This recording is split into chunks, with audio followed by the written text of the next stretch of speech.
इस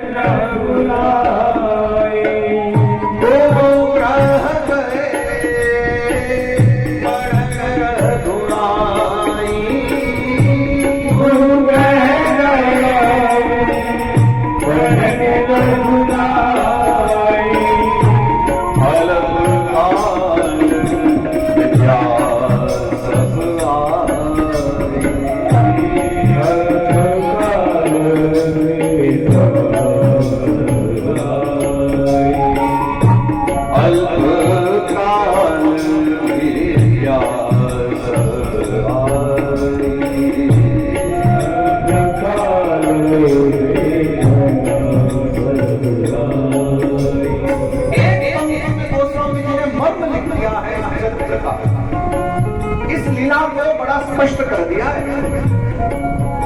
राम जी विद्या अध्ययन करने गए हैं, परमात्मा को विद्या ग्रहण करने की आवश्यकता है।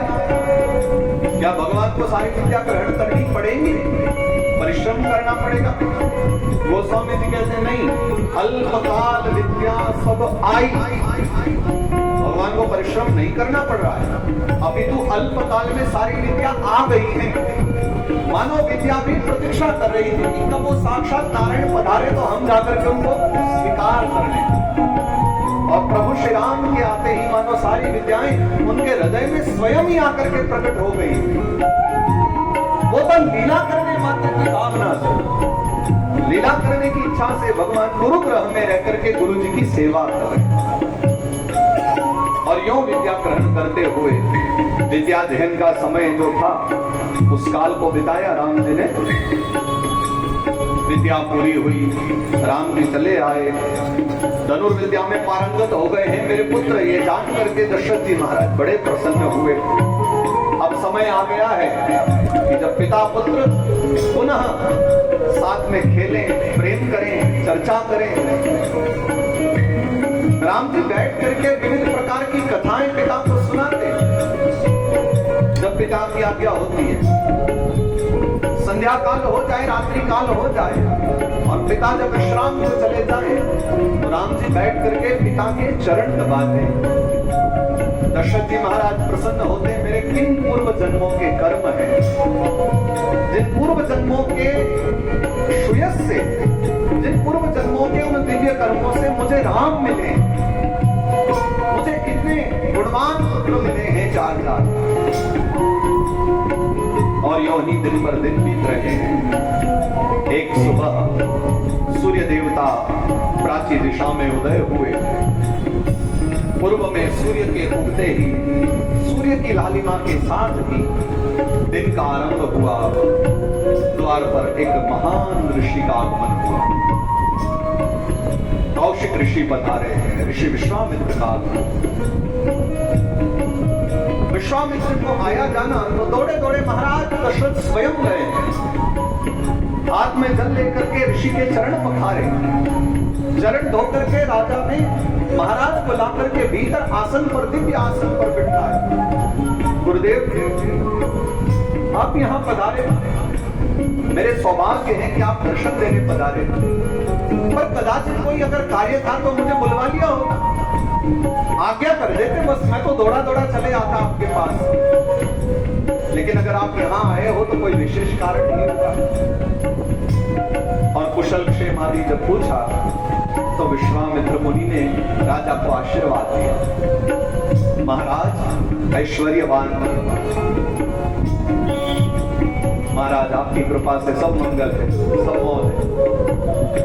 4 घर में पुत्र हो गए, ये सबसे बड़े आनंद की बात है। सब मंगल ही मंगल है। विश्वामित्र जी कहते हैं, राजन आपने कहा ना कि स्वयं क्यों नहीं, मुझे क्यों नहीं बुलवा दिया, स्वयं क्यों चले आए?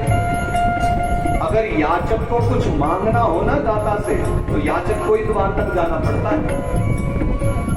मैं मांगने की कामना लेकर आया हूं, मैं जाचक आया हूं नृप तो ही।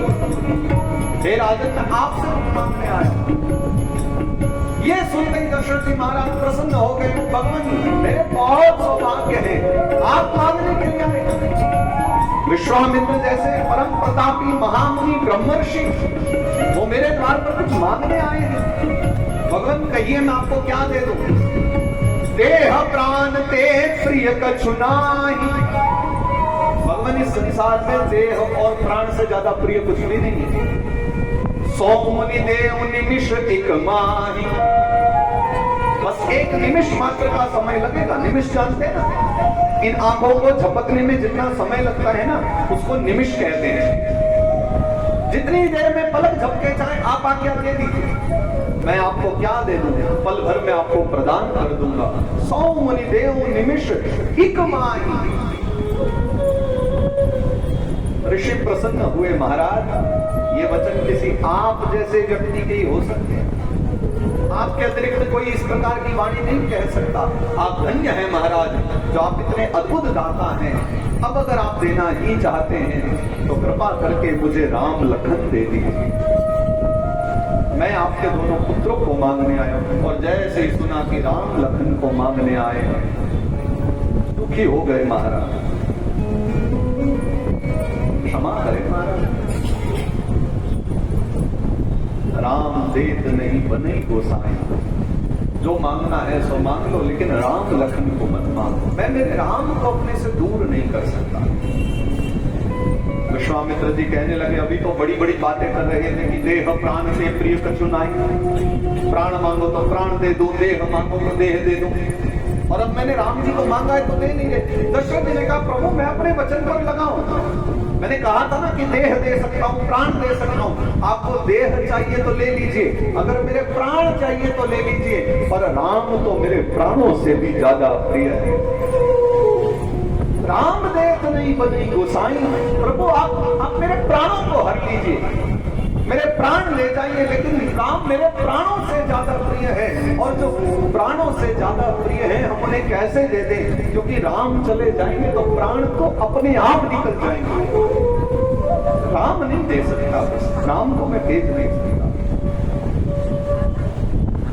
विश्वामित्र जी कहते तुम्हें पता नहीं है, वचन देकर के पालन न करना कीर्ति को कलंक लगा देगा सूर्यवंश। मैं तुमसे राम मांगने आया हूं। महात्मा जब विचार करते हैं ना, सज्जन विचार करते हैं, एक महात्मा मांगने के लिए खड़े हैं और राजा स्पष्ट मना कर रहे हैं। तो किसी ने दशरथ जी से पूछा, तुम्हें कीर्ति का भय नहीं लगता?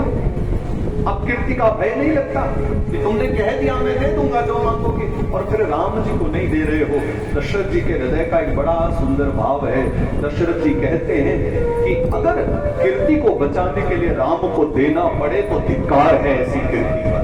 ऐसी कीर्ति कोई काम की नहीं जिसके लिए राम चले जाए। राम तो प्राणों से प्रिय है, हमें कीर्ति की नहीं, हमें राम की आवश्यकता है।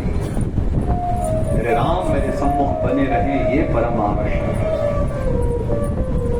और इसलिए विश्वामित्र जी से कह रहे हैं, भगवान आप कुछ और ले जाओ, लेकिन श्री राम को नहीं, राम लखन नहीं देखो। और उसी समय फिर वहां वशिष्ठ मुनि का आगमन। ये हमारे राम लला भी है और कृष्ण लला भी है। आगे दो लीला एक साथ।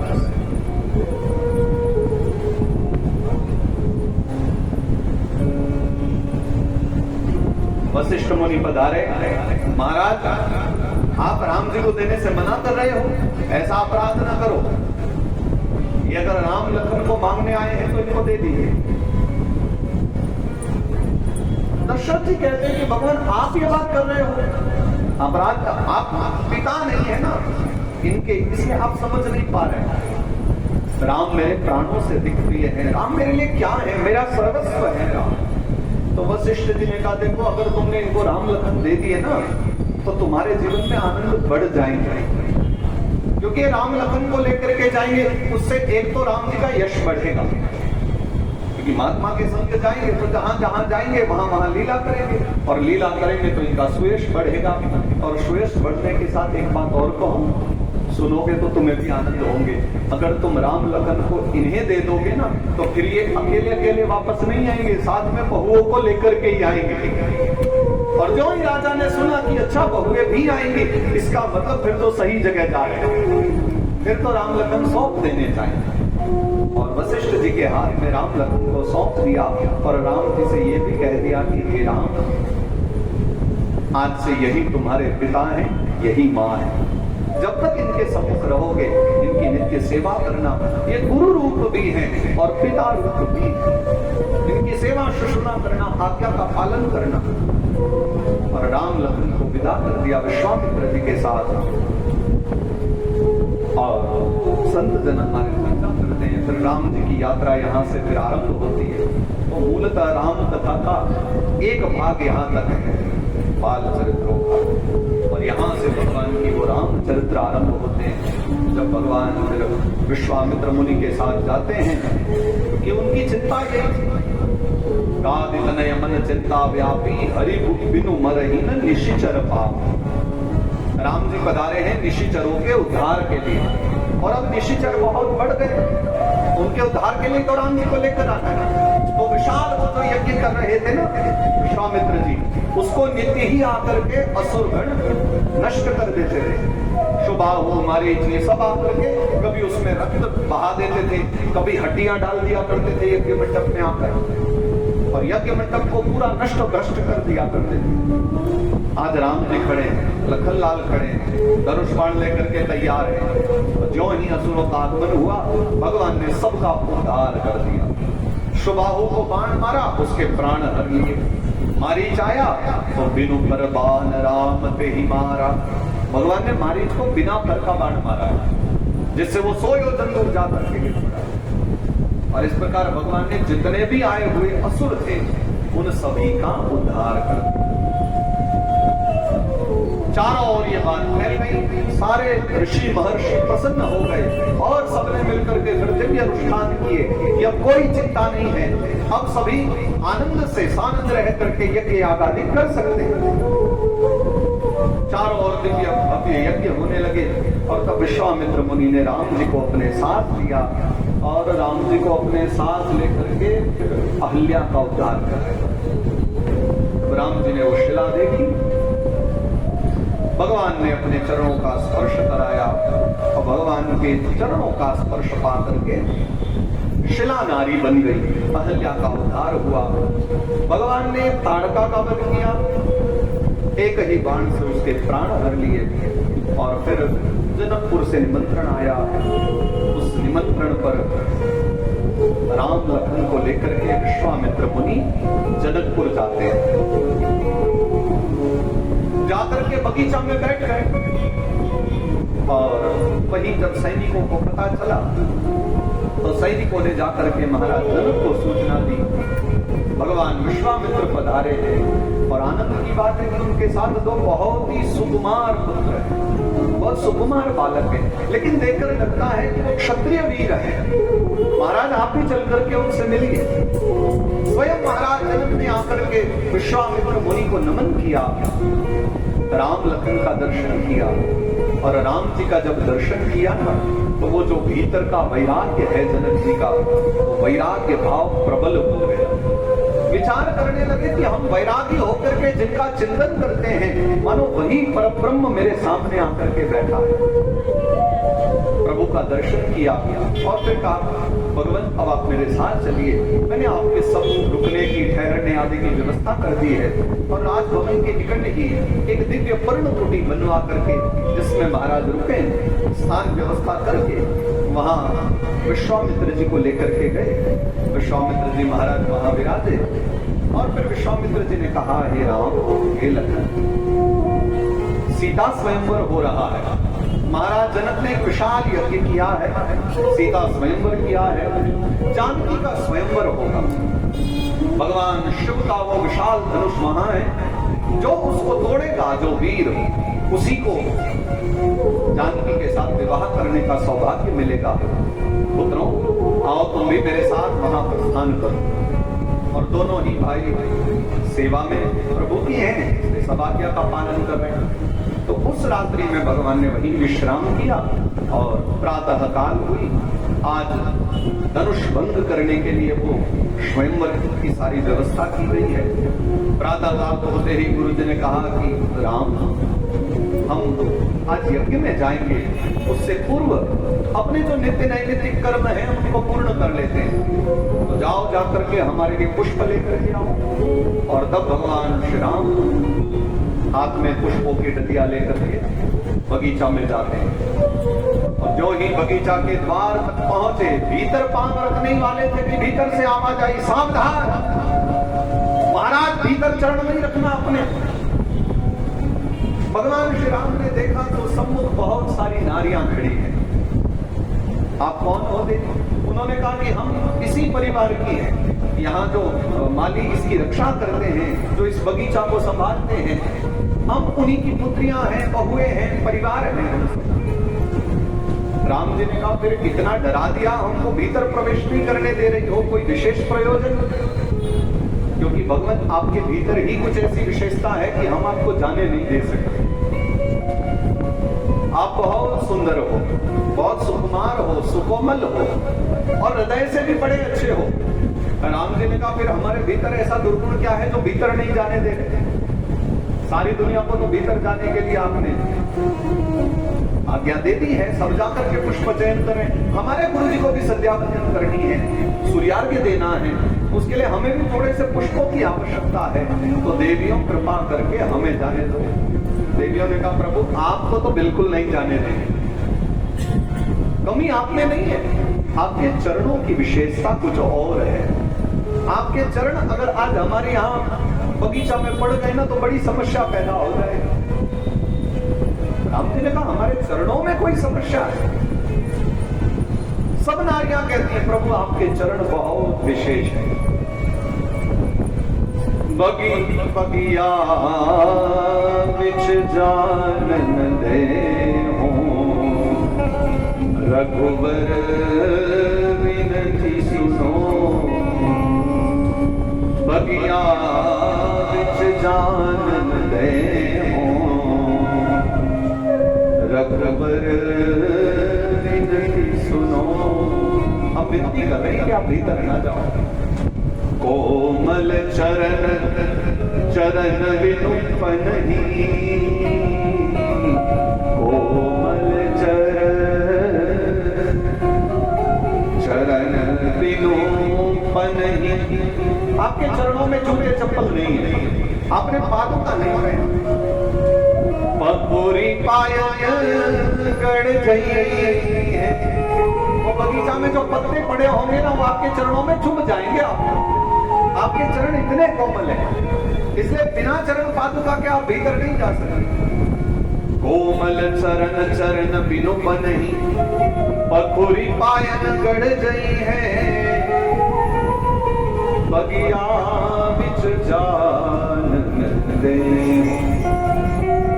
हम भीतर नहीं जाने देंगे आपको।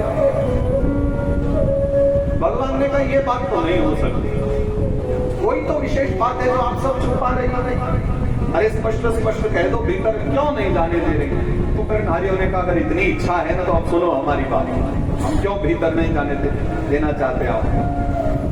चरण छुवत उड़ गई है शीला प्रभु। एक बार आपके चरण एक पत्थर से लगे, वो आकाश में चला गया पत्थर, नारी बन के अहल्या बन करके प्रकट होकर के वो पत्थर आकाश में चला गया।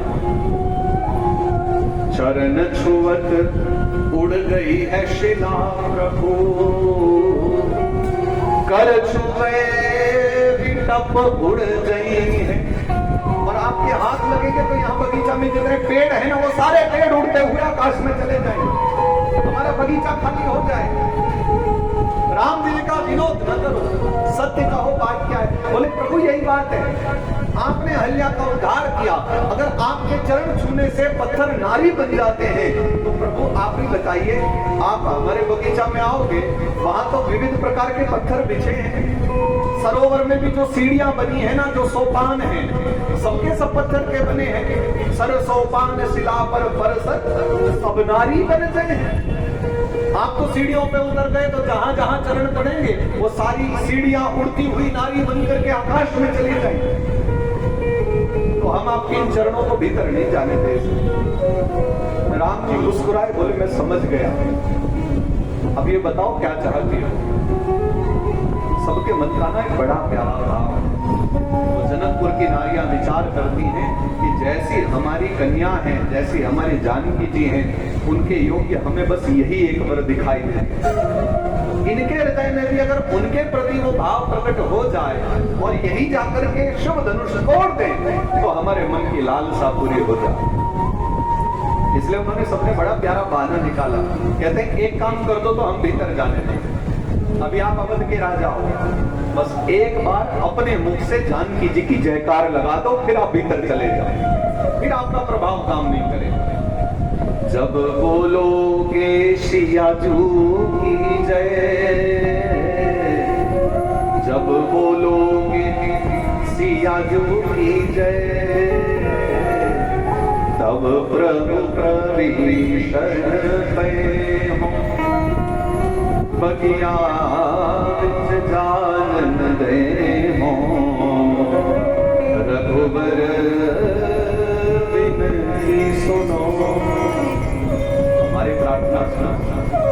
फिर राम जी मुस्कुराते हुए भीतर प्रवेश करते हैं और फिर अंदर का जो अद्भुत दर्शन है, राम जी पुष्प तोड़ रहे हैं और मानो विधाता जो सबके लिए लिखा है, विधाता ने भी आनंद ही आनंद में ये भी एक प्रसंग लिख दिया कि जब हमारे राम जी पुष्प तोड़ने जाएं, उसी समय श्री जानकी जी भी अपनी सखियों के साथ वहां पधारे और फिर दोनों ने एक दूसरे को देखा और वो जो अद्भुत प्रथम नेत्र संयोग हुआ, लक्ष्मी नारायण ने एक दूसरे को देखा। एक लक्ष्मी है, महालक्ष्मी रूप है, एक साक्षात अव्यय पुरुष नारायण है। दोनों एक दूसरे का दर्शन करते हैं, हृदय में प्रेम भाव जागृत हो जाता है, लेकिन संकोचवश लज्जावश मां जानकी बार बार नेत्र नीचे कर लेती है और लेकिन मन मानते नहीं है, नेत्र मानते नहीं है, तो बार बार भगवान को देखती। एक दूजे को देखत मन न राम सिया में, सिया राम में, राम सिया। राम जी जानकी जी को देख रहे हैं, उनका मन जानकीमय हो गया है। माँ जानकी राम जी को देख रहे हैं, वो राममय हो गए हैं। राम सिया में, सिया राम में, एक ही रूप लखाए,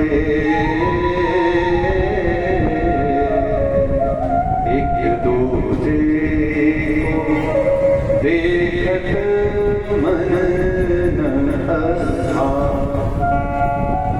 दोनों ने फिर एक दूसरे का दर्शन किया। फिर राम जी शीघ्रता करते हुए, लखन लाल ने तो देख लिया, प्रणाम कर लिया दूर से ही मां जानकी को। फिर दोनों भाई पुष्प लेकर के गए हैं और गुरु जी ने संध्या वंदनादि करी। फिर गुरु जी ने आज्ञा दी कि चलो चले, आज यज्ञ होने जा रहा है। दोनों भाइयों के साथ गुरु जी यज्ञ मंडप में पधारे हैं और जिसने भी प्रभु श्री राम को आते देखा, राम जी का दर्शन करते ही कुछ तो ये भी कहने लगे कि कदाचित यही आकर के धनुष तोड़ दे। तो कोई कहने लगा भैया ऐसा ना हो कि पहले कोई वीर आकर के धनुष तोड़ दे, ये पंक्ति में पहुंच ही ना पाए, इसलिए क्यों ना सबसे पहले धनुष इन्हीं से उठवा लिया जाए। कोई तो ये कह रहा है अरे भैया महाराज जनक ने बहुत बड़ी गलती कर दी यज्ञ करा करके। अगर उनकी दृष्टि में इतने सुंदर और अनमोल रत्न थे तो फिर ये यज्ञ कराने की आवश्यकता ही क्या थी, इनको बुला करके ऐसे ही संबंध करा देते। अब जनक जी मनी मन ये विचार करें कदाचित मुझे भी पहले मिल गए होते तो मैं भी यज्ञ कहाँ रखा, मुझे पूर्व में साक्षात परब्रह्म का दर्शन हो जाता तो विवाह संपन्न नहीं कराते। बस तो वो यज्ञ प्रारंभ हो गया और बड़े बड़े वीर धनुर्धारी सब आए, सबने प्रयास किया। भूप सहस दस एक ही बारा लगे उठान तरई नटारा। मानस में भी गोस्वामी जी ने बड़े अद्भुत अद्भुत वर्णन किए और अर्थ भी लोग अलग अलग किया करते। वो ये कहता है कि भूप सहस दस एक ही बारा, कि एक ही बार में 10,000 लोगों ने धनुष को उठाया। अब यहाँ कुछ लोग ये शंका करते भैया ये कैसे संभव है, धनुष क्या इतना बड़ा था कि 10,000 लोगों ने एक साथ उठा लिया। तो कुछ तो इसका उत्तर ये भी दिया करते हैं कि वो धनुष अहंकार का विरोधी है। तो जितने अहंकार में भर करके ज्यादा से ज्यादा अहंकार लेकर बढ़ते हैं, उतना ही ज्यादा धनुष भी बड़ा होने लग जाता है। और कुछ इस चौपाई का ही अर्थ अलग करते हैं। वो कहते हैं कि भूप सहस्रदश एक ही वार यानी दिन, एक ही दिन में हजारों लोगों ने उस धनुष को उठाने का प्रयास किया, लेकिन ये संभव न हो पाया। और फिर अंत में कुछ ऐसी भी चर्चा है कि वहां दुखी हो करके जनक जी महाराज ने कुछ कटु शब्द भी कहे, वीर विहीन मही में जान। यही शब्द लखन लाल को बड़े कड़वे लगे। तब जनक जी ने कह दिया कि मुझे लगता है ये जो पूरी पृथ्वी है ये क्षत्रिय विहीन हो गई है। कोई शिव धनुष को हिला तक नहीं पाया, तोड़ना उठाना प्रत्यंचा चढ़ाना ये सब तो दूर की बात है। लखन लाल से फिर सहा नहीं गया और खड़े होकर के बोले इसको तोड़ना क्या बड़ी बात है, ऐसे तो हमने खेल खेल में न जाने कितने धनुष तोड़ दिए हैं। आप आज्ञा दो, मेरे प्रभु आज्ञा दे तो पल भर में धनुष को तोड़ दो। लखनलाल जी बहुत पवित्र व्यक्ति हैं, हृदय के बहुत पवित्र हैं, दूर दूर तक भी विवाह आदि के विषय में विचार नहीं। लेकिन बात जब क्षत्रिय धर्म पर आई है तो लखनलाल ने खड़े होकर के विरोध किया जनक जी महाराज का। अंत में फिर जनक जी सकुच आ गए, क्योंकि लखनलाल ने कहा कि क्षत्रियों में से रघुवंशियों में से अगर कोई बैठा हो ऐसी बात नहीं करनी चाहिए। राम जी ने आकर के शांत किया, लखनलाल को इशारा कर दिया, बोले बैठ जाओ। लखनलाल बड़े प्रेम से आकर के बैठ गए। फिर गुरु जी ने आज्ञा किया, उठाओ राम बंजहु भव चापा, मेटहु राम तन अधिकारा। और उठ करके जनक जी महाराज के मन के ताप को नष्ट कर दो। मुझे विश्वास है आप ही एकमात्र संसार में हो जो शिव धनुष को तोड़ सकते हो। और राम जी बड़े प्रसन्न हुए, खड़े होकर के भगवान जा करके धनुष को उठाया। क्या अद्भुत समय का वर्णन है। राम जी ने जो ही धनुष को उठाया, प्रत्यंचा चढ़ाई, सब लोग हक्के बक्के होकर देखने लगे ये क्या अद्भुत कर्म हुआ है।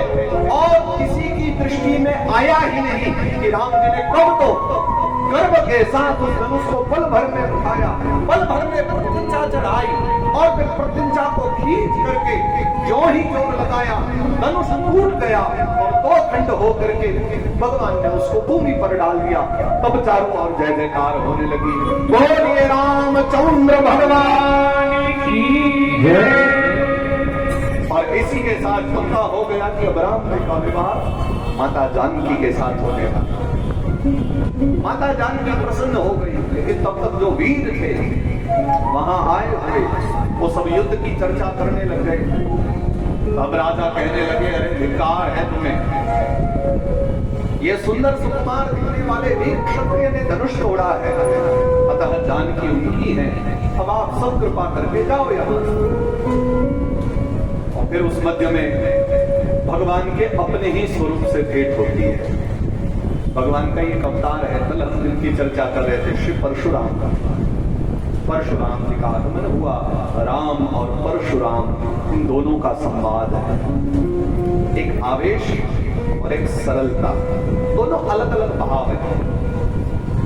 लेकिन राम जी की सरलता को देख करके भगवान परशुराम ने भी विदाई दी और उसके पश्चात में फिर विवाह आदि की विधियां आरंभ हो गई। माँ जानकी ने भगवान को वरमाला धारण करा दी और फिर ब्राह्मणों ने विवाह की तैयारियां करने लगे। सभी ब्राह्मण देवता अवध में चारों ओर बाजे गाजे बजने लग गए, राम विवाह की तैयारियां होने लग गई।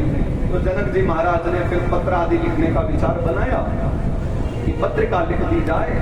तो राम लखन के विवाह की तैयारी होने लगी। देखो राम जी ने धनुष तोड़ा है, लेकिन जनक जी विचार करते हैं कि मेरी जो एक और पुत्री है क्यों ना उसका विवाह भी करा दिया जाए लखन लाल के साथ। फिर तो राम जी ने अपना पूरा परिचय दिया, हम दशरथ नंदन हैं, हमारी 3 माताएं हैं और हम 4 भाई हैं।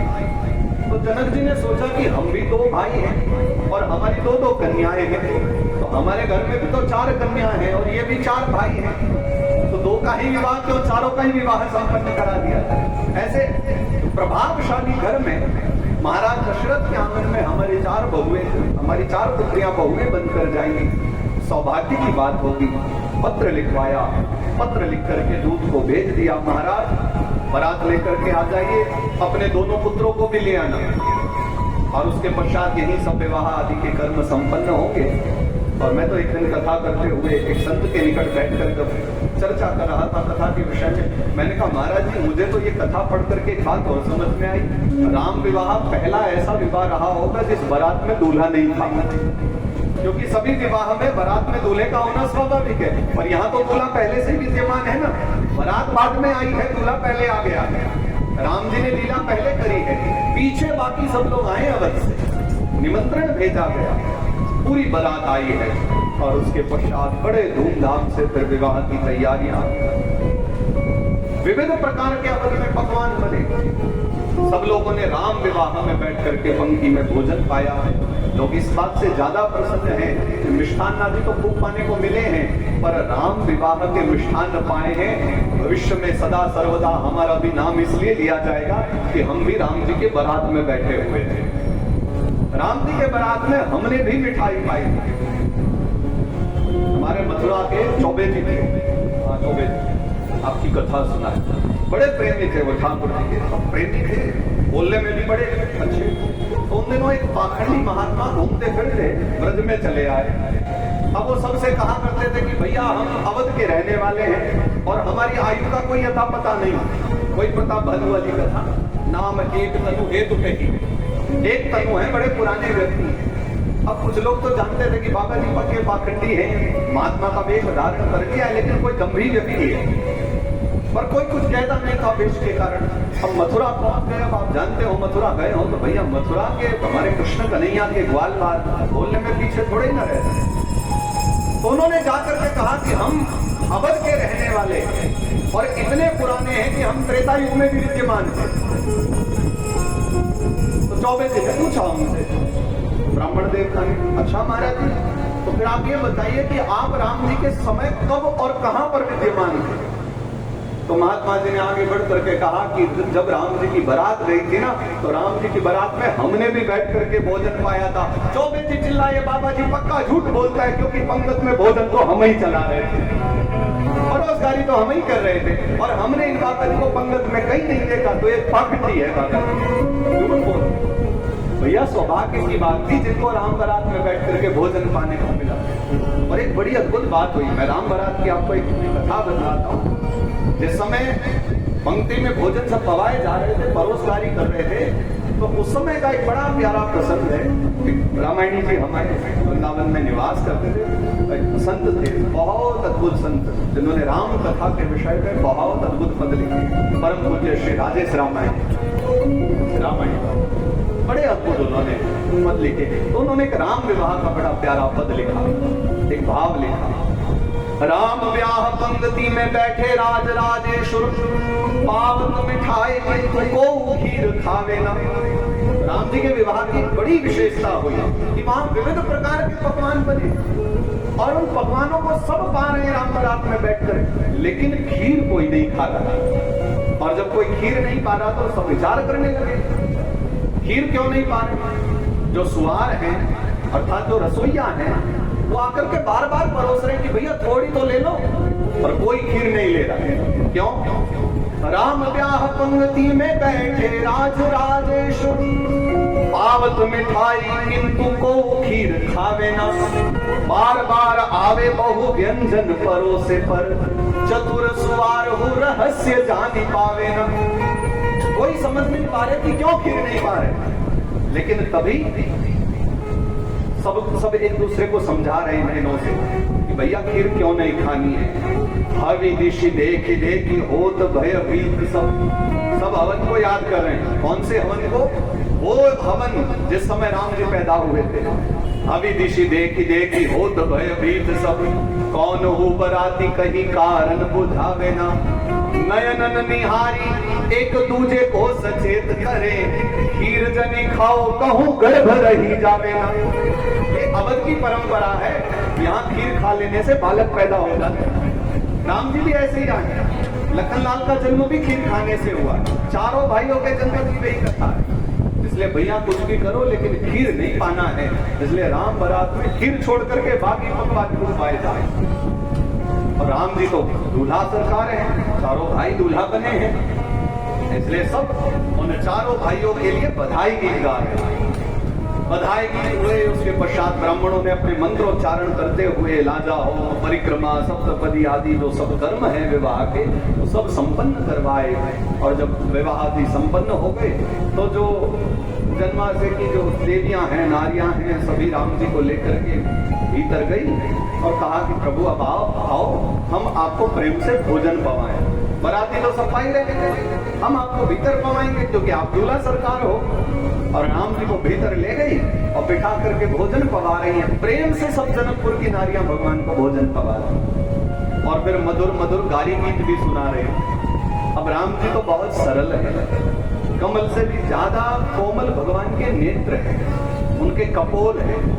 और ठाकुर जी जब प्रभु श्री राम गाली गीत सुनते हैं ना तो बातें सुन सुन करके भगवान का मुख लजा जाता है। तो राम जी को कोई कुछ भी कह दे, राम जी कोई उसमें प्रतिकार नहीं करते, चुपचाप सुन लेते हैं, बस लजा जाते हैं। पर एक सखी ने गलती कर दी कि लखनलाल जी के ऊपर बोल दिया। अब राम जी को बोलो वो सुन ले, पर लखनलाल को भी सुनने वाले हैं। वाइन के संग राम बैठे रनिवास मध्य, कारिस आदि व्यंग वचन सुनावे हैं। सुनी के विनोद बैन पावे चित चैन, किंतु लाल गाल होत जब ललन लजावे हैं। जब राम जी लजाते हैं ना तो शर्माने के कारण दोनों गाल लाल हो जाते हैं। भाई के संग राम बैठे रनिवास मध्य, गारी मिस आली व्यंग वचन सुनावे हैं। सुनी के विनोद बैन पावे चित चैन, किंतु लाल गाल होत जब ललन लजावे हैं। देख के लखन लाल बोली सखी एक तब, लखन लाल की और इंगित करके किसी ने कहा एक नारी ने, देख के लखन लाल बोली सखी एक तब, अवध की नारी सुत खीर खाई जाते हैं। ठीक है, अवध में परंपरा है ऐसे। देख के लखन लाल बोली सखी एक तब, अवध की नारी सुत खीर खाई जावे है। लक्ष्मण हो तुरंत ही हंसी के जवाब दियो, मिथिला के लोग सुता भूमि खोद लावे हैं। मिथिला के लोग सुता भूमि खोद लावे। मिथिला वालों के यहाँ कौन सा सामान्य होते हैं भैया, ये भी भूमि खोद खोद के कन्या पैदा करते हैं। और हमारी श्री जानकी जी भी भूमि से ही प्रकट हुई। तो ऐसे प्रेम भरे बैन, ऐसे प्रेम भरे विनोद सखियों में भी चल रहे हैं। लखनलाल तो पीछे हैं, बोलने में बड़ी चातुर्यता है और मनमोहकता भी है, माधुर्यता भी है। इस प्रकार से आनंद के साथ ही राम विवाह की यहाँ विश्राम होता। और फिर राम जी अपनी पत्नी को लेकर के, माँ जानकी को लेकर और बाकी सभी भैया भी, भरत लाल जी, लखन लाल, शत्रुघ्न लाल, अपनी अपनी धर्म पत्नियों को लेकर, उर्मिला को लेकर, मंडवी को लेकर, शुद्धकीर्ति को लेकर चारों भाई अपनी अपनी धर्म पत्नियों के साथ अवध में प्रवेश करते हैं। और जब अवध में भीतर प्रवेश किया, यहाँ तो पहले से नर नारी सब इनके स्वागत की तैयारियां कर रहे थे। बहुत दिव्य भगवान का स्वागत हुआ है, घर में पहले से ज्यादा आनंद हो गए हैं, खूब आनंद छाए हैं। फिर एक दिन विचार किया महाराज ने कि अब काल बहुत बीत गया है और अब हमारा भी वृद्धावस्था का समय आ रहा है। श्रवण समीप भय शितकेशा, मन उजरटपन असोपदेशा।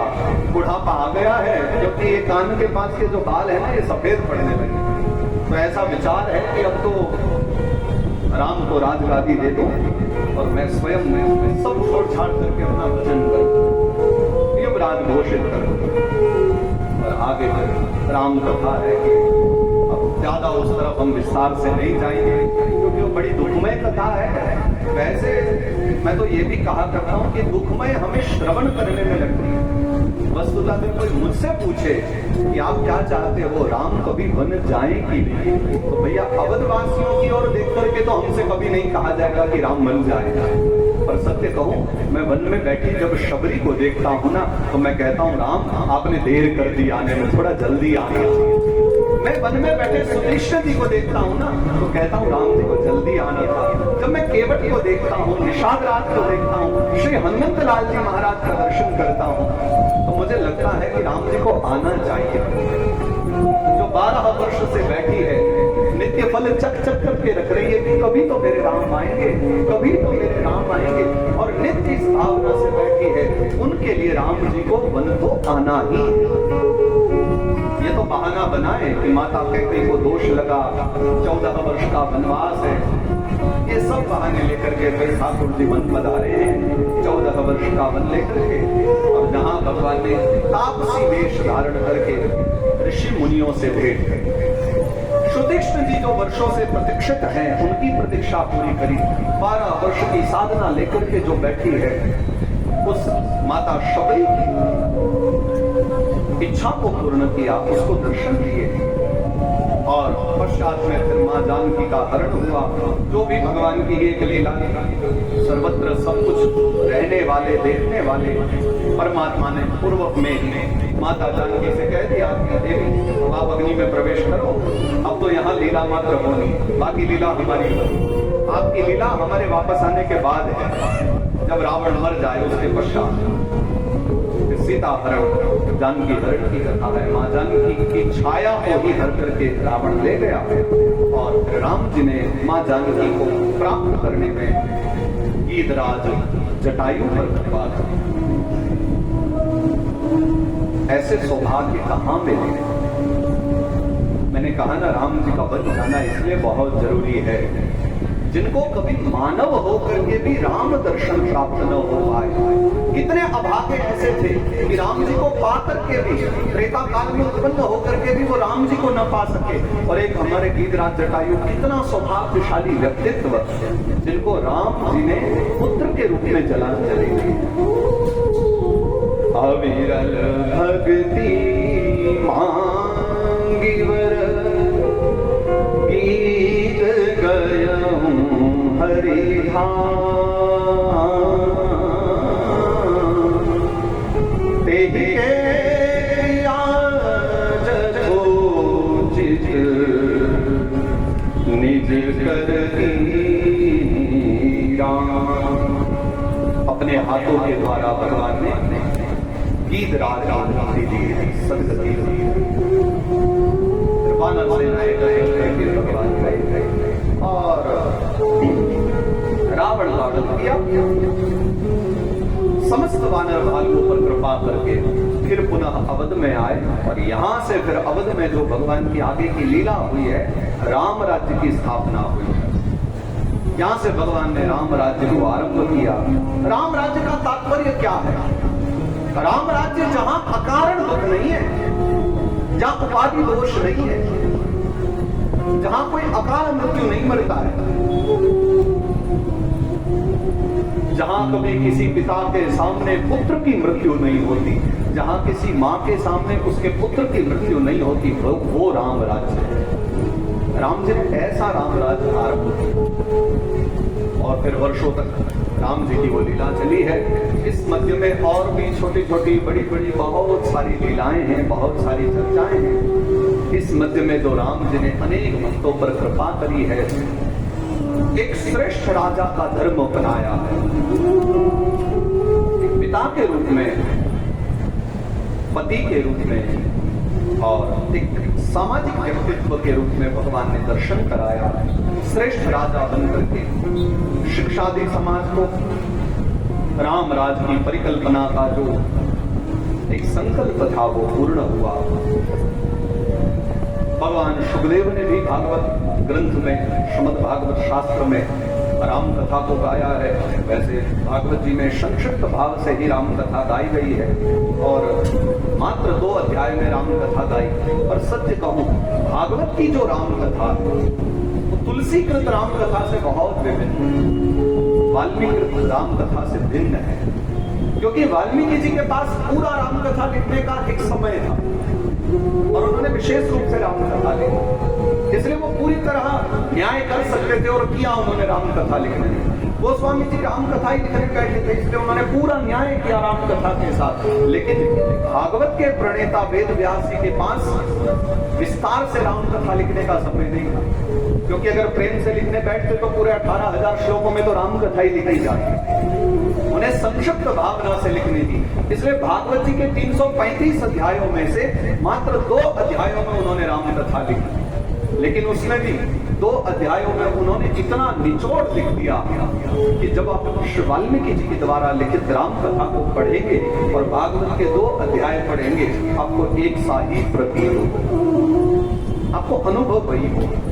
गुरुवर्थे त्यक्तराज्यो व्यचरदनु वनम पद्म पदभ्याम प्रियाया, यहां से आरंभ होती है भागवत की राम कथा। इस पद के अनेक अर्थ हैं। इसका एक अर्थ विद्वान ये भी करते हैं जिन्होंने गुरु आज्ञा पर, गुरु यानी बड़े यानी पिता की आज्ञा पर जिन्होंने वन चले गए, राज्य का त्याग कर दिया।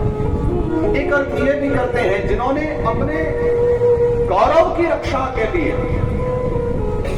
पिता के वचन की रक्षा के लिए वन गमन करना स्वीकार कर लिया। क्योंकि मेरे भाई बंधु, एक बड़ी श्रेष्ठ बात और एक बड़ी सत्य बात कह दूं, अपने जीवन के अंतिम समय तक दशरथ जी महाराज ने कभी भी भगवान राम को वन जाने की आज्ञा नहीं दी। राम जी को ये कभी नहीं कहा कि तुम वन चले जाओ। राम जी वन गए अपने पिता के वचन की रक्षा के लिए, न कि पिता के कहने पर। पिता ने तो कह दिया कि मेरा वर्चस्व जाता है तो जाए, मेरी कीर्ति जाती है तो जाए, लेकिन राम रहे। राम यही कहे। लेकिन प्रभु श्री राम ने कहा कि अगर मैं इन सुख उपभोगों को पा भी लूंगा, लेकिन मेरे पिता की अगर कीर्ति मिट्टी में मिल जाए, धूमिल हो जाए, तो फिर मैं पुत्र ही कैसे? क्या किया होगा? मैं कहूं राम कथा का फिर एक एक जो पात्र है, मैं चाहता हूं, हृदय में भाव बहुत है कि मैं उन पात्रों के विषय में कुछ थोड़ा बहुत कहूं, पर सत्यता में कम समय में उनके लिए गाना संभव ही नहीं। सौभाग्य की बात है कि अभी ये दशावतार कथा जब विश्राम हो जाएगी, 7-8 तारीख तक हम यहाँ से विश्राम लेंगे, 11 तारीख से फिर राम कथा का आरंभ होगा।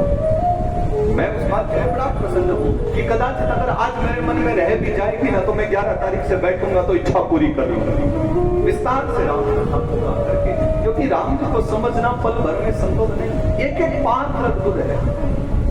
भरत जी का चरित्र देखिए, श्री हनुमंत लाल जी महाराज का चरित्र।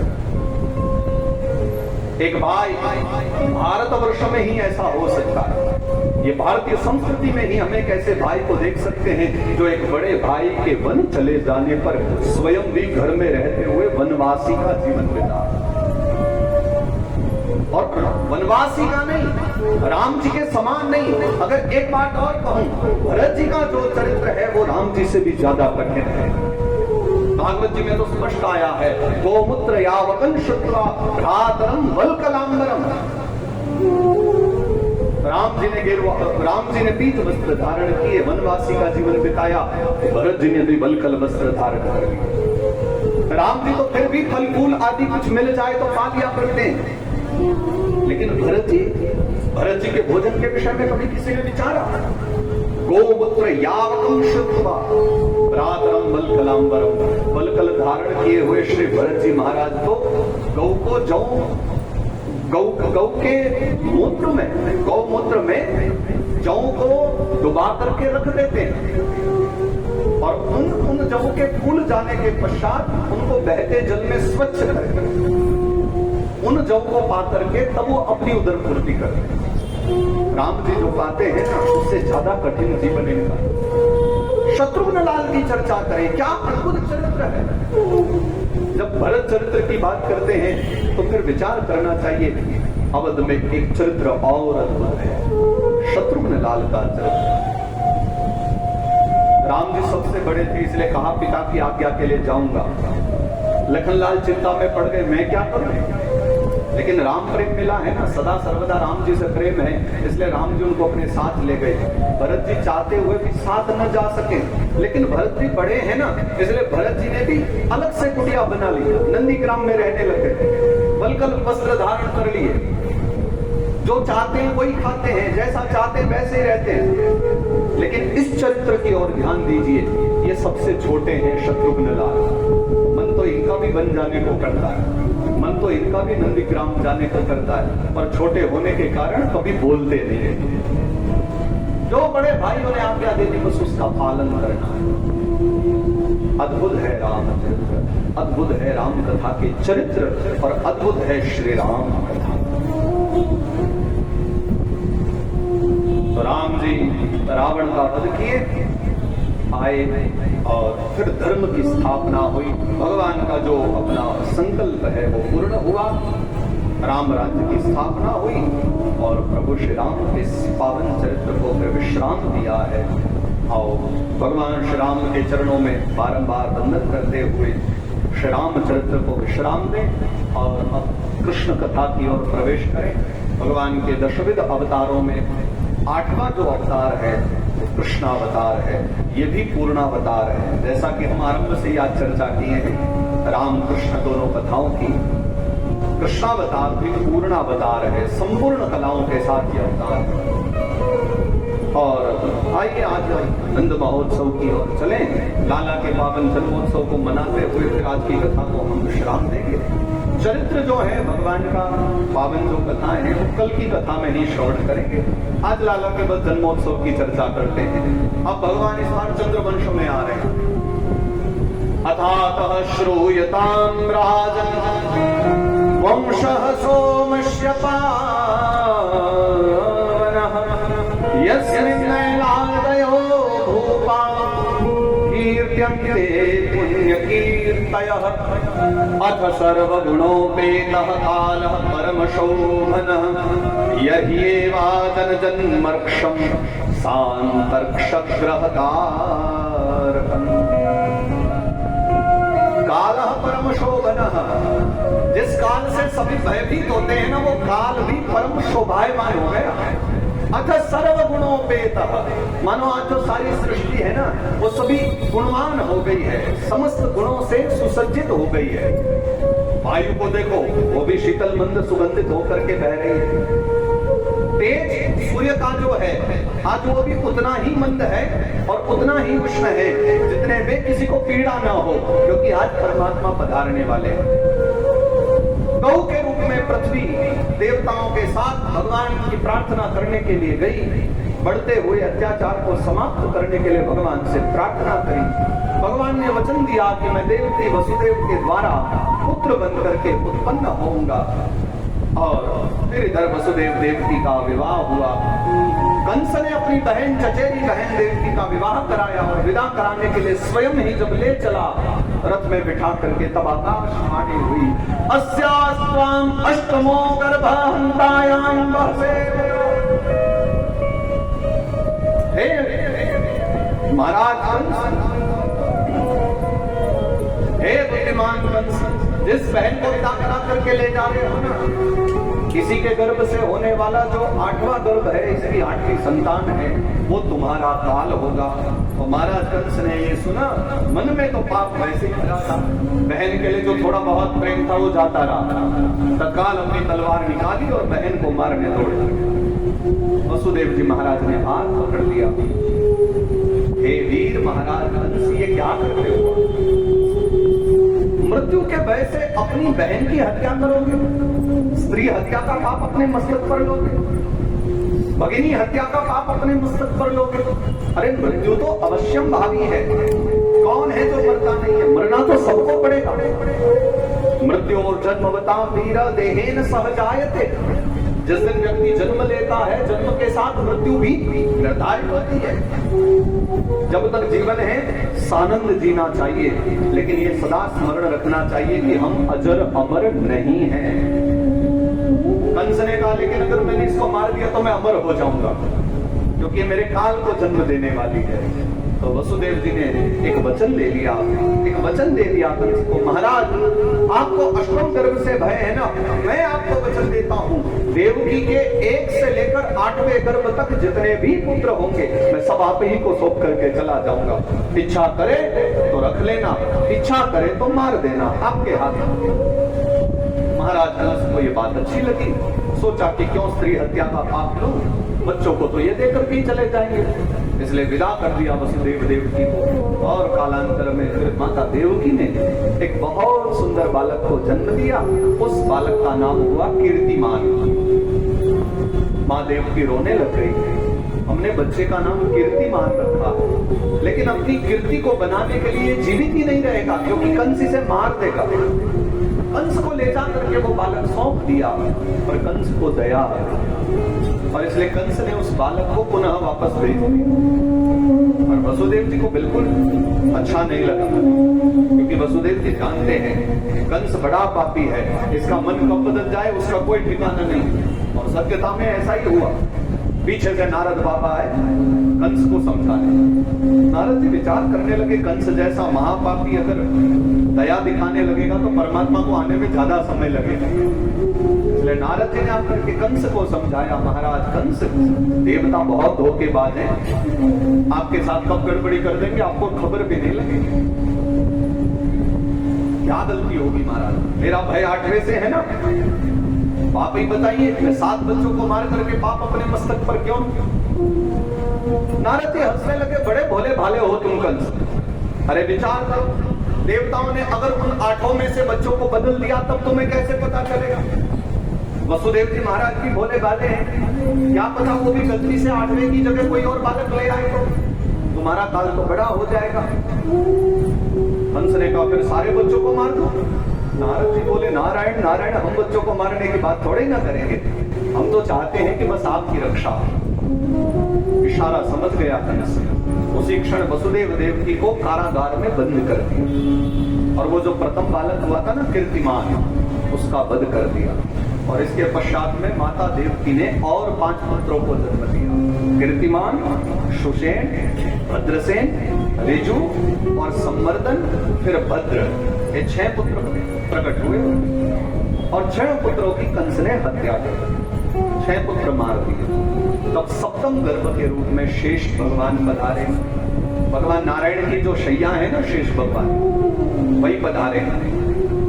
भगवान नारायण ने देखा कि शेष भगवान गर्भ में जा रहे, उसी क्षण आवाज दे दी, प्रभु ने कहां चले? अनंत भगवान कहने लगे, मैं आपका भाई बनने जा रहा हूं, आपसे पहले मैं जन्म लूंगा, मेरा प्राकट्य पहले होगा। भगवान नारायण ने कहा वो तो ठीक है, लेकिन आपको तो बाद में जाना चाहिए, क्योंकि हमारे प्रत्येक अवतार में मैं बड़ा भाई बना और आप छोटे भाई बने। परंपरा बनी रहनी चाहिए, पहले मैं जाऊं और फिर आप आना। अनंत भगवान ने कहा नहीं नहीं, ये गड़बड़ी इस बार नहीं होगी। एक बार हो गई, अब पिछली बार आप राम बने और मैं लखन बना, लक्ष्मण बना। मैं छोटा भाई था ना, तो बात बात में आप मुझे आंख दिखा करके डरा दिया करते थे। कदाचित मैं आपका अगर बड़ा भाई होता ना, तो कभी आपको वन नहीं जाने देता, आपको वन के कष्ट उठाने पड़े, मैं कभी नहीं उठाने देता अगर मैं बड़ा भाई होता तो। इसलिए इस बार मैं छोटा नहीं, बड़ा भाई बन करके जाऊंगा। मैं बलभद्र बनूंगा और आप कृष्ण कन्हैया बना। भगवान मुस्कुराए, भगवान ने आज्ञा दे दी, ठीक है चले जाओ, क्योंकि भगवान भी विचार करते हैं कि तुम चाहे छोटे बनो या बड़े बनो, वहां जाकर के तो वैसे भी हमारी ही चलनी है, जो हम चाहेंगे सो ही होना, इसलिए आप जाओ स्वेच्छा से। और सप्तम गर्भ के रूप में अनंत भगवान गर्भ में आए। तब भगवान नारायण ने योग माया को आदेश दिया कि अनंत भगवान देवकी के गर्भ में विराज गए हैं, जहां जन्म लेना थोड़ा सा कष्टकारी रहेगा, क्योंकि वहां कंस का राज है। इसलिए काम करो, वसुदेव जी महाराज की जो दूसरी पत्नी है, जिनका नाम रोहिणी है, वसुदेव जी की तो बहुत सारी धर्म पत्नियां हैं ना, पौरवी, रोहिणी, भद्रा, मदिरा, लोचना, इला, देवकी, ये सब उनकी पत्नियों के नाम। तो रोहिणी नाम की एक जो पत्नी है, जो आजकल नंद भवन में रहती है, गोकुल में, आप उनके गर्भ में इस बालक को स्थापित कर दो। तो योग माया ने देवकी के उदर से गर्भ उठाया और रोहिणी जी के गर्भ में स्थापित कर दिया। और तब गोकुल में ही श्री रोहिणी जी ने बलभद्र जी को जन्म दिया, उनका प्रागट्य वहां। और यहाँ मथुरा में खबर फैल गई कि 7वां गर्भ गिर गया देवकी का, और अब तो कंस को 8वें गर्भ की प्रतीक्षा है। फिर वो समय भी आ गया, सब देवताओं की प्रार्थना पर भगवान नारायण इस विश्व का कल्याण करने के लिए, समस्त पापियों से उद्धार करने के लिए संसार का, वो भगवान नारायण कृष्ण कन्हैया बन करके माता देवकी के गर्भ में पधारते हैं। सर्वप्रथम भगवान ने चतुर्भुज रूप से देवकी वसुदेव को दर्शन दिए और मैं आपका पुत्र बन करके आ रहा हूं, ऐसा वचन दिया। फिर माता देवकी के गर्भ में भगवान आए, तब समस्त देवताओं ने आकर के आकाश मार्ग से कारागार में आकर के मध्य रात्रि के समय में भगवान की स्तुति कर रहे हैं देवता। भाद्रपद मास है, भादों का महीना, कृष्ण पक्ष है, अष्टमी तिथि है, रात्रि का समय है, रोहिणी नक्षत्र है, हर्षण योग लगा हुआ है और ऐसे समय में सब देवताओं ने आकर के भगवान की आराधना की। सत्यव्रतम सत्य परम सत्यम सत्य सत्य सत्यस्य सत्यामृत सत्सनेत्रम सत्यात्मकं नमामि शरणं प्रपन्ना। हे सत्य स्वरूप परमात्मा, हम आपको नमन करते हैं। हे आदिमध्यांत सत्य, हे त्रिकालाबाधित सत्य, जिनकी गति कहीं बाधित नहीं है और आदि अंत में जो विद्यमान है, प्रलय से पूर्व जो है, प्रलय के बाद जो है, प्रलय के समय में जो है, सदा सर्वदा सर्वत्र जो व्याप्त है, उन देवता को हम प्रणाम करते हैं। हे अव्यय पुरुष नारायण, अब आप कृपा करके अवतार ग्रहण कीजिए। समस्त देवताओं के जाते ही एक दिव्य प्रकाश कारागार में छा गया। मथुरा की उस जेल में, मथुरा की कंस के कारागार में प्रकाश छा गया। भगवान नंद नंदन ने, भगवान वासुदेव ने, भगवान नारायण ने वसुदेव के पुत्र के रूप में कारागार में जन्म लिया है। देवकी के पुत्र के रूप में भगवान पधारे हैं। बोलिए कृष्ण कन्हैया लाल की जय। भगवान का प्राकट्य हुआ और जो आज्ञा मिली हुई थी भगवान की, वैसे ही वसुदेव जी महाराज ने छोटे से लाला को गोदी में उठाया और एक पात्र में सुला करके वस्त्र अपना बिछाकर उसी में सुला दिए, मस्तक पर भगवान को रख दिया। जो ही भगवान मस्तक पर आरूढ़ हुए, हाथ पांव की बेड़ियां खुल गई, कारागार के द्वार खुल गए, पूरी मथुरा नगरी सो गई है और वसुदेव जी महाराज चले। यमुना जी भी मध्य में आई, यमुना जी के मध्य प्रवेश किया। यमुना जी तो विचार करने लग गई कि मेरे होने वाले पति देव आ रहे हैं। यमुना जी पत्नी है ना भगवान की, तो सोचने लगी पति देव आ रहे हैं, चलो पांव ही छू लूं, चरण स्पर्श कर लूं। और यमुना जी ऐसी उफान पर आ गई, भयंकर जल ऊपर उत्तान तरंगे उठने लगे। वसुदेव जी बड़े भयभीत हुए, तो कन्हैया ने मन ही मन प्रार्थना करके यमुना जी को शांत किया। देवी, अगर मेरा मुख दर्शन करोगी तो पिताजी डूब जाएंगे, तो एक काम करो, मेरे चरण स्पर्श करके काम चला लो। करुणानिधि करुणा करी दी, कृपा बरसाय, कालिंदी मन भागई दिए चरण लटकाए। मैंने अपने चरण लटका दिए, स्पर्श कर। और यमुना जी चरणों का स्पर्श करके पुनः नीचे बैठ गई। फिर भगवान वसुदेव जी महाराज भगवान को लेकर के पधारे हैं नंद भवन में, जहाँ लाला को सुला दिया यशोदा मैया के पास, और वहां से छोटी सी कन्या जो जन्म ली है उनको लेकर मथुरा आए हैं। रात्रि बीती है और प्रातः काल होते ही आज तो नंद भवन में, गोकुल में बड़ी अद्भुत धूम मची है। जहाँ देखो एक ही ध्वनि सुनाई दे रही है, बधाई हो, बधाई हो, बधाई हो, बधाई हो। लाला के जन्म की बहुत बहुत बधाई हो, बधाई हो। दूल्हे वालों को भी बहुत बहुत बधाई हो। नंद भवन में सब मनाए जा रहे हैं, सब लाला का दर्शन करने आ रहे हैं। जिसके भी कानों में खबर पड़ी है नंद के यहाँ लाला हुआ है, सब मगन हो गए हैं, नाचते कूदते झूमते। सबके मुख से बस एक ही ध्वनि है, बाबा लाला के जन्म की बधाई हो, मैया लाला के जन्म की बहुत बहुत बधाई हो, बधाई हो। और सब एकत्रित हो गए हैं गोकुल में, मिलकर के छोटे से लाला का दर्शन कर रहे हैं और मिलकर के दर्शन करते हुए लाला के जन्म की बधाई गा रहे हैं। आओ मेरे सभी प्यारे धुले वासियों, मिलकर के सब लाला के जन्मोत्सव में हम भी रम जाए, मगन हो जाए। सभी गाएं मेरे साथ, एक बार प्रेम से कहो, बधाई हो, बधाई हो, बधाई हो, बधाई हो। बोलिए नंद नंदन भगवान की जय। हे नंद घर आनंद भरे कन्हैया लाल की, हे नंद घर आनंद भरे कन्हैया लाल की, नंद घर आनंद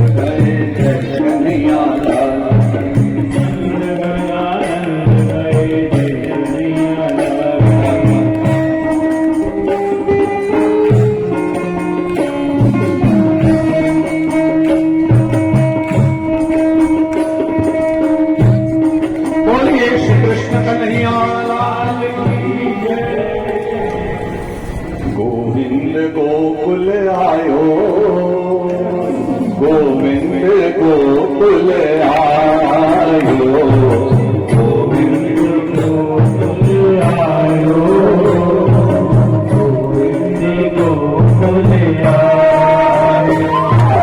गोविंद गोकुल आयो, गोविंद गोकुल आयो,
सबके हाथों में लाला के जन्म की बधाई पहुंच जाए, ऐसी भी व्यवस्था करी है।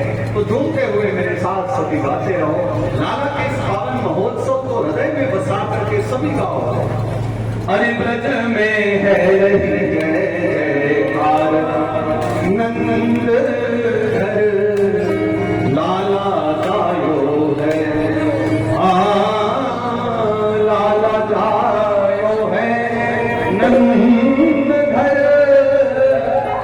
लाला जायो है वो ब्रज में है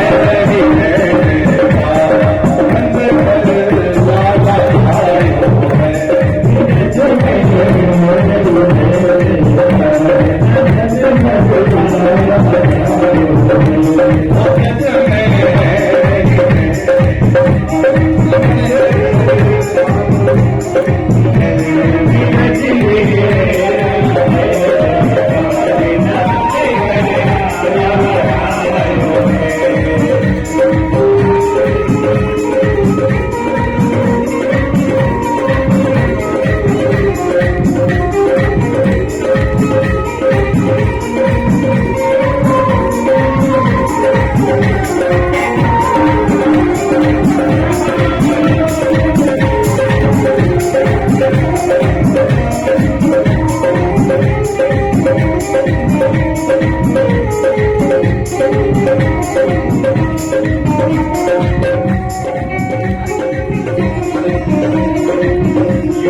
ब्रज में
ठाकुर जी की प्रसादी समझ के और अपने लाला का विवाहोत्सव है तो एक झूम तो ले प्रेम से सब आए ब्रजवासी झुल मिल सब आए ब्रजवासी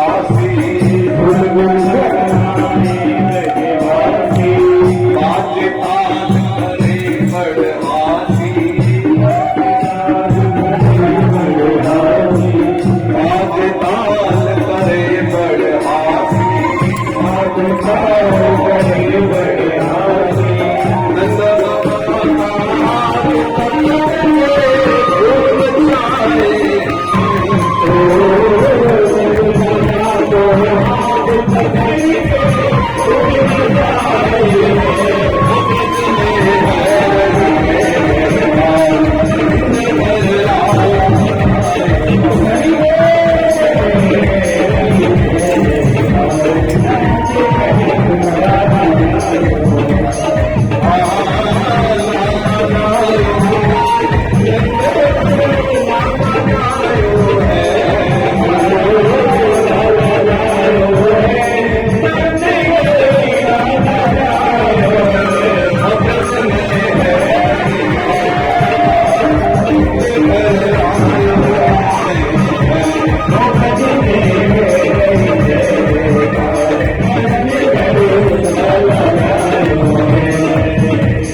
चतुर्थ दिवस के सत्र को विश्राम देते हैं। कल भगवान श्री कृष्ण के बाल चरित्रों की चर्चा करेंगे और कल गोवर्धन पूजा तक की कथा होगी। अब हम गिरिराज जी से आकर के कथा सुना रहे हैं तो हमारे गिरिराज जी की तो कथा होनी चाहिए। कल अन्नकूट 56 भोग का विधान है गिरिराज जी का। जैसी गिरिराज जी चाहेंगे कल की वैसी लीला, जैसे हमारे जजमान करेंगे व्यवस्था। अब ये 56 करे चाहे 156 करे, इनके ऊपर है। तो कल गिरिराज पूजा होगी और ऐसे सब लोग मानसिक भावना से यहाँ झूले में बैठ करके श्री गिरिराज बाबा की परिक्रमा हम लगवाएंगे और आप लगा लेना। अब आइए आज के सत्र को विश्राम दे। सभी नित्य की भांति एक बार जय जयकार भाव से करें मेरे साथ, फिर वाणी को विश्राम दें। श्री वृंदावन बिहारी नाथ की जय, श्री गोवर्धन नाथ की जय, श्री बाल कृष्ण लाल की जय, गंगा मैया की जय, यमुना मैया की जय, नर्मदे मात की जय, गोदावरी मैया की जय, संत समाज की जय, भक्त समाज की जय, विप्र समाज की जय, श्री हनुमंत लाल महाराज की नंद के लाला की लाला के बाबा की लाला की मैया की गोकुल धाम की वृंदावन धाम की आज के आनंद की जय जय श्री राधे जय जय श्री राधे जय जय श्री राधे नमः पार्वती पतये हर हर महादेव।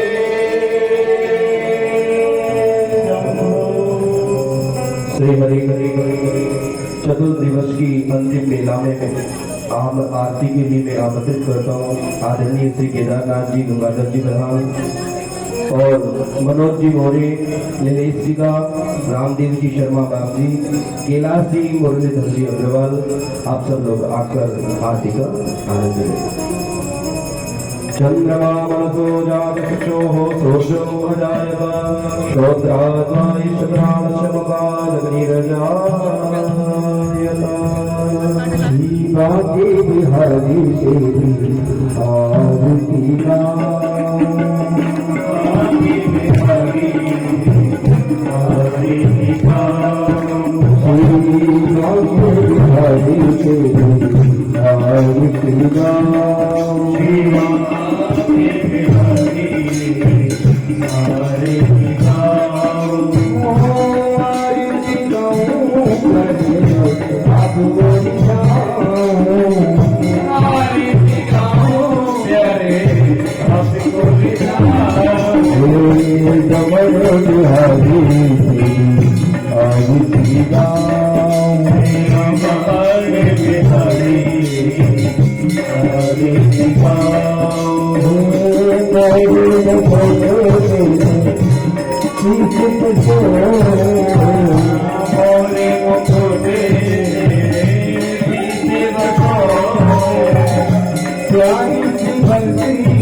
सर्वो शान्तिरनिर्गम शान्ति तदपि शान्तिरापः शान्तिरोगदयः शान्तिः भगवतयः शान्ति विश्वे देवाः शान्ति ब्रह्म शान्ति सर्वभौम शान्तिः शान्तिरेव शान्तिः श्यामा शान्तिरेव मन्त्रवसवाञ्जलिञ्च ॐ जगनेन विनमैदं तदेव स्वानिधर्माणिपदमान्यासन्न देहनाथं महिमानः सुगन्धर्वपूर्वे साध्याः शान्तिदेवा एकदन्ताय विद्महे वक्रतुण्डाय धीमहि तन्नो दन्ती प्रचोदयात् दाशरथाय विद्महे सीतावराय धीमहि तन्नो रामः प्रचोदयात् आञ्जनेयाय विद्महे वायुपुत्राय धीमहि तन्नो हनुमत् प्रचोदयात् नन्दनन्दनाय विद्महे यशोदानन्दनाय धीमहि तन्नो कृष्णः प्रचोदयात् वृषभानुजायै च विद्महे कृष्णप्रियायै च धीमहि तन्नो राधा प्रचोदयात् नारायणाय विद्महे वासुदेवाय धीमहि तन्नो विष्णु प्रचोदयात् नाना सुगन्धिपुष्पाणि यथा कालोद्भवानि च पुष्पाञ्जलिर्मया दत्तो गृहाणं परमेश्वर सुमन सुगन्धित सुमनयुत सुमन सुगन्धिबहार पुष्पांजलि अर्पण करो मेरे नाथ करो स्वीकार पुराण पुरुषोत्तमाय नमः मंत्र पुष्पांजलिं समर्पयामि बोले बांके बिहारी लाल की जय वर्षादे हरि की जय बालाजी सरकार की जय गजानंद सरकार की जय शंकर भगवान की जय गिरिराजधरण की जय पूज्य व्यास जी महाराज की जय आज के आनंद की जय अपने अपने गुरुदेव भगवान की जय जय जय